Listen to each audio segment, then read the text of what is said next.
Assalamu alaikum dear students, welcome to modern programming language. This is week 12 lecture number 2। अच्छा, तो interfaces क्यों ज़रूरी है हमारे पास, इस प्रॉब्लम को ज़रा देखते हैं। Normally in order for a method to be called from one classes to another, both classes need to be present at a compile time so that the Java compiler can check and ensure that the method signature are compatible। जब हम multiple inheritance करते हैं या जब हम single inheritance करते हैं तो उसी टाइम हमारे पास दोनों क्लासेस का होना ज़रूरी है कंपाइलर टाइम चेकिंग में। यानी फॉर एग्ज़ाम्पल अगर आप क्लास बी से क्लास बी को एक्सटेंड करना चाहते हैं क्लास ए में, फॉर एग्ज़ाम्पल आपके पास क्लासेस है, एक मिनट, एक क्लास की डेटा को आप दूसरे क्लास में एक्सटेंड करना चाहता है तो फॉर एग्ज़ाम्पल आपके पास है क्लास ए क्लास बी। आप इस क्लास बी को आप एक्सटेंड करना चाह रहे हैं क्लास ए से, तो हम लिखेंगे एक्सटेंड बी, सॉरी एक्सटेंड ए, यानी class be extend from class ए। तो जब आप इनहेरिटेंस करते हैं ऑब्जेक्ट ओरिएंटेड जावा प्रोग्रामिंग में, तो इसी टाइम क्लास ए का होना कंपाइल टाइम में कंपाइलर में क्लास ए का होना लाजमी है, ज़रूरी है। अगर क्लास ए नहीं है तो आप इसको यहाँ पर एक्सेस या एक्सटेंड नहीं कर सकते। क्लियर है, ये प्रॉब्लम है हमारे पास। In a system like this functionality get push up higher and higher in the class hierarchy so that the mechanism will be available to more and more सब क्लासेस। देखिए जितने भी हमारे पास क्लासेस इंक्रीज होगी तो उसी तरह हमारे पास उस टाइम उस क्लास की जो हरारिकी है वो भी इंक्रीज होती जाएगी सब क्लासेस में जब आप आएंगे। ठीक है, तो फिर फॉर एग्जांपल अगर आपके पास थाउजेंड्स क्लासेस है, आप थाउजेंड्स क्लासेस से डेटा को एक्सटेंड करना चाहते हैं, तो इसी तरह सारों क्लासेस का वहाँ पर होना लाजमी है। इंटरफेसेस में ये प्रॉब्लम नहीं है। Interfaces are design to avoid this problem. यानी आपके पास अगर ये तो जब हम प्रोग्रामिंग करते हैं तो हमारे पास तो ज़्यादा से ज़्यादा 10 या 12 क्लासेस होती हैं। फॉर एग्जांपल जब आप एक लार्ज सॉफ्टवेयर बनाते हैं जावा में, तो वहाँ पर आपके पास नंबर ऑफ़ क्लासेस जो है थाउजेंड्स या मोर देन 10,000 क्लासेस आपके पास होती है, तो सारों का वहाँ पर होना लाजमी होना जो है फिर प्रॉब्लम बन जाता है। ठीक है, तो इसी प्रॉब्लम को सॉल्व करने के लिए हमारे पास क्या है, इंटरफेसेस इंट्रोड्यूस हो गए। Interfaces are design to support the dynamic method resolution at a run time. ठीक है, रन टाइम पे अगर फॉर एग्जांपल आपके पास इंटरफेसेस है तो कंपाइल टाइम पे आपको कोई भी एरर इशू वगैरह नहीं होगा। वही इंटरफेस आप पे जस्ट रन टाइम पे अवेलेबल होने चाहिए। तो रन टाइम पे वो अवेलेबल होंगे और आप एक ही क्लास में मल्टीपल इंटरफेसेस को इम्प्लीमेंट कर सकते हैं। ठीक है, यहाँ पर इंटरफेसेस के लिए हम इम्प्लीमेंट कीवर्ड यूज़ करेंगे, जिस तरह हमने क्लासेस के लिए एक्सटेंड कीवर्ड का यूज़ करना था, तो वहाँ पर हम एक्सटेंड यूज़ करेंगे, इंटरफेसेस में हम इम्प्लीमेंट यूज़ करेंगे। Interfaces are design to avoid this problem. ठीक है, they disconnect the definition of the method or a set of methods from her inheritance hierarchy. ठीक है, यहाँ पर हमारे पास वो डिस्कनेक्शन आ जाती है। हम यहाँ पर आप मल्टीपल क्लासेस को फिर आप लोग एक ही क्लास में इम्प्लीमेंट कर सकते हैं। इसका एक मतलब ये भी हुआ कि ये आपके पास जो डिफिनीशन था आपके पास मल्टीपल मेथड्स का, तो वो यहाँ पर डिस्कनेक्ट हो जाते हैं। डिस्कनेक्शन का मतलब ये है कि आप इंटरफेसेस भी बहुत सारे मेथड्स जो है आप उसमें या सेट ऑफ मेथड्स आप उसी एक ही इंटरफेस में क्रिएट कर सकते हैं, और फिर आप जब उस एक ही इंटरफेस को इम्प्लीमेंट करेंगे तो वो सारे मेथड्स आपके लिए एक्सेसिबल होंगे। Since interfaces are in a different hierarchy from classes, ये बात है कि हमारे पास जो हायरार्की है क्लासेस का वो डिफरेंट है और इंटरफेसेस की डिफरेंट है। It is possible for classes that are unrelated in term of the classes hierarchy to implement the same interfaces. इसके ये प्रोग्रामिंग में हमारे पास क्लियर हो जाएंगी कि इसका मतलब यही क्या है। इसका मेन मतलब यही है कि आप एक ही इंटरफेसेस को मल्टीपल क्लासेस में एक्सेस कर सकते हैं। तो जब आप एक ही इंटरफेस को मल्टीपल क्लासेस में एक्सेस कर रहे हैं तो उसकी जो हायरार्की है वो चेंज हो जाती है। This is where the real power of interfaces is realize. अच्छा, यहाँ पर एक एग्जांपल है कि क्रिएटिंग एन इंटरफेस, कि हम इंटरफेस किस तरह क्रिएट। इंटरफेस क्रिएशन के लिए हम ये कीवर्ड है आपके पास इंटरफेस, ठीक है। मॉडिफायर का मतलब क्या है कि आपके पास या पब्लिक है, प्राइवेट है, जो भी है, या स्टैटिक है। इंटरफेस नेम, यानी आपके पास ये कीवर्ड हो गया। जिस तरह आपके पास अगर हम क्लास की एग्जांपल ले लें तो हम यहाँ पर लिखते हैं क्लास और क्लास का नाम, तो यहाँ हम लिखेंगे इंटरफेस, फिर इंटरफेस का नाम होगा, कर्ली ब्रैकेट स्टार्ट हो जाएगी, कांस्टेंट्स डिक्लेरेशन, यानी जितने भी आपके पास वेरिएबल्स है वो हम यहाँ पर डिक्लेयर करेंगे। मेथड स्पेसिफिकेशन, जितने भी आपके पास मेथड्स है तो हम वहाँ यहाँ जिस तरह हम इंस्टेंस वेरिएबल और इंस्टेंस मेथड को क्रिएट करते हैं पर्टिकुलर क्लास के लिए, ठीक है। और इसी तरह आपके पास एक इंटरफेस बन गया, ठीक है। फिर मॉडिफायर इज़ अ पब्लिक और नॉट यूज। यहाँ पर जिस तरह मैंने कहा कि मॉडिफायर क्या है, तो मॉडिफायर आपके पास या पब्लिक, प्राइवेट, प्रोटेक्टेड, या आप अगर यूज़ भी ना करें तो कोई इशू नहीं है। The file class name in Java, modifier class name, यानी यहाँ पर क्लास हम किस तरह क्रिएट करते थे तो उसकी एग्जांपल दिया है कि जिस तरह हमारे पास है कीवर्ड क्लास, फिर क्लास का नेम।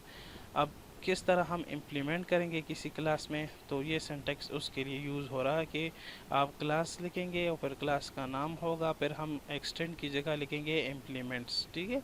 और फिर यहाँ पर होगा इंटरफेस का नाम, और फिर उसमें जितने भी आप लोग मेथड्स को और मेथड्स को ऐड करना चाहते तो आप इसको इस तरह उसमें और मेथड इम्प्लीमेंट करेंगे। If a class implement N interface it should override all the abstract method declare in the interfaces, यानी जब भी आप किसी क्लास में इंटरफेस को इम्प्लीमेंट करेंगे तो वो आपके पास एक एब्स्ट्रैक्ट मेथड बन जाएगा।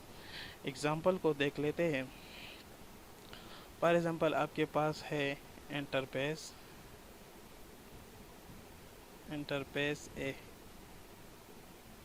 इसमें आपके पास एक वेरिएबल है इंट ए, और इसमें आपके पास एक मेथड है for example test, public test, ये इसके अंदर एक मेथड बन गई। ये आपके पास क्या है, एक इंटरफेस है। यहाँ आप इसी इंटरफेस, ये इंटरफेस क्रिएशन का मेथड है आपके पास कि इंटरफेस कीवर्ड हो गया, फिर इंटरफेस का नाम हो गया, फिर उसमें आपके पास इंस्टेंस वेरिएबल हो गए और एक मेथड मैंने बना लिया। अब इसी इंटरफेस को अगर मैं किसी क्लास में इम्प्लीमेंट करना चाह रहा हूँ तो मैं किस तरह लिखूँगा। मेरे पास होगा कि क्लास स्टूडेंट std इम्प्लीमेंट ए, ठीक है। अब ये ए क्या है, ये आपके पास इसी इंटरफेस का नाम होगा, नेम ऑफ इंटरफेस। तो ये आपके पास क्लास नेम हो गया, क्लास कीवर्ड हो गया, क्लास का नेम हो गया, इम्प्लीमेंट कीवर्ड है आपके पास, और इस कीवर्ड में इसके बाद आप जिस इंटरफेस को आप इम्प्लीमेंट करना चाह रहे हैं तो उसी इंटरफेस का आप नाम लिख लेंगे। क्रिएटिंग एन इंटरफेस कंटिन्यू है। अब हम इसमें थोड़ा से वेरिएबल्स को ऐड कर लेते। तो पब्लिक इंटरफेस माई इंटरफेस, यानी एक इंटरफेस है हमारे पास जिसका नाम है माई इंटरफेस, और उसका नाम जो मॉडिफायर है वो है पब्लिक वाइड अ मेथड 1, उसमें एक हमारे पास मेथड है जिसको हम एब्स्ट्रैक्ट मेथड कहते हैं। Public wide a method 2 double A, ठीक है। दो मेथड्स है हमारे पास, और फिर हमारे पास उसके लिए एक गेट फंक्शन है या एक मेन मेथड हमने बना दिया, अ मेथड एन तीसरा मेथड, ठीक है। अब थर्ड हमारे पास एक क्लास है माई क्लास, तो public class my class implement my interface, clear है, ये उसी इंटरफेस का नाम हो गया। फिर यहाँ हमारे पास है public wide a method A and I, मैंने उसी मेथड्स को यहाँ पर दोबारा मैंने यूज़ कर लिया। इसी तरह दूसरा इम्प्लीमेंटेशन वही मेथड को मैं यहाँ पर, तो ये हमारे पास इसी क्लास में जब मैं इसको यूज़ करूँ तो ये हमारे लिए क्या है, ऑलरेडी कंपाइल को अंडरस्टैंडेबल है, क्योंकि मैंने ऑलरेडी इस क्लास को इम्प्लीमेंट किया है इसी इंटरफेस से। इसी तरह मैंने सारे जितने भी मेथड थे यहाँ पर मैंने उसको दोबारा लिख दिया। अब मैंने यहाँ मॉडिफायर इंटरफेस दूसरा इंटरफेस मैंने बना दिया इंटरफेस नेम 1 के साथ, इंटरफेस नेम 2 के साथ, और इसी तरह इंटरफेस एन जितने इंटरफेसेस आप बनाना चाहते हैं। क्लियर है यहाँ तक? किस तरह ये आपके पास एक सिंपल इंटरफेसेस, किस तरह आप एक इंटरफेस बनाएंगे, उसमें आपके पास मेथड्स हो गए, फिर एक क्लास आपने बना दी, क्लास में आपने इम्प्लीमेंट कर दिया इंटरफेसेस को। इसी तरह बहुत सारे इंटरफेसेस को बना सकते हैं।